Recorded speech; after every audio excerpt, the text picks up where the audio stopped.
So we're going to start today with J. What's that? Yes, we should tune. This is totally, totally optional, but if anybody feels like improvising little nice things, the chords are G minor, B flat, and C7. This thing that we're doing is kind of interesting because it's like putting the banjo in a context that is not traditionally used, but it seems to me like these days people are finding a way to put the instrument in a bunch of different contexts where it wasn't before. I guess one of the more interesting things about it is that as a composer, there's a way that you just write music like you write music, and then there's a way where you have to start thinking about all of the factors that go into it.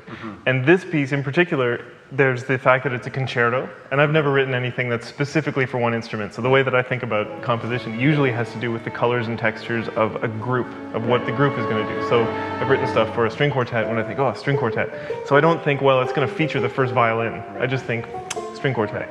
So to think of something that is specifically for one of the instruments to be featured kind of changes the perspective of what it is, and you really have to think about what's going to push the player, what's going to push the instrument, and kind of, I guess, architect it in a way, and design the piece of music, like design my own creative impulses around these things that are seemingly non-musical aspects of the creation of the piece. Right. Though I do feel like there is a lot of the colors of all the groups, and a lot of the melodies that I play are being doubled elsewhere, which is really nice. And in a way, even though on first blush when I heard the piece, I was like, wow, this doesn't sound like my music at all. It was like I heard it and I was like, oh, you're right, this is Andrew's piece.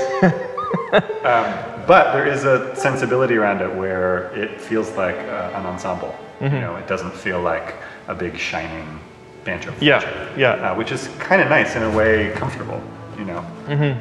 Yeah, and I think that's definitely a part of my own influence, kind of coming into it. And the other thing that I really had to think about, I listened to a bunch of different concertos, and the one that I kind of kept coming back to is Stravinsky's Violin Concerto, because there's so much about that piece that I think is really cool. Not just the way that it sounds, but the way it's constructed, and there's all these kind of uncomfortable things about it also, the way that it sounds, which I think is awesome. Like yeah, so I just kind of kept coming back to how he treats the solo instrument in a concerto. There are virtuosic things that the violin does, but there are also virtuosic things that the orchestra does.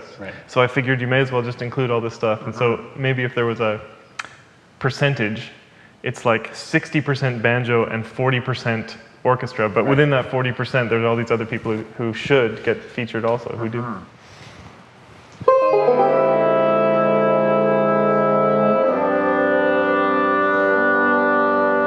There. So it's they change, and then you're one beat after that. Okay, same place.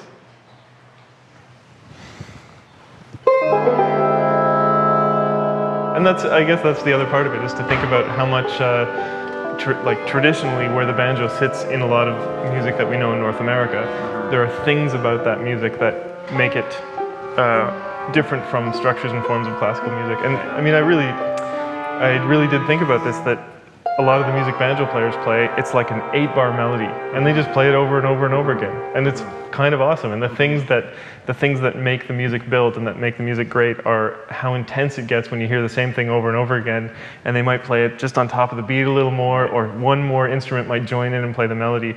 So I mean, especially in the second movement, because it's two themes that are repeated over and over again, I had to find ways to orchestrate it so that that feeling of the repetition of melody is like it gets translated.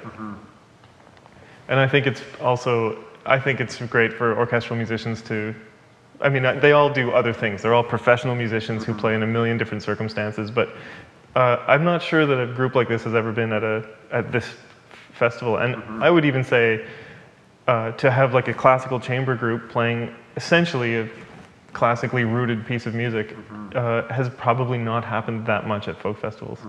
No, certainly not. Yeah.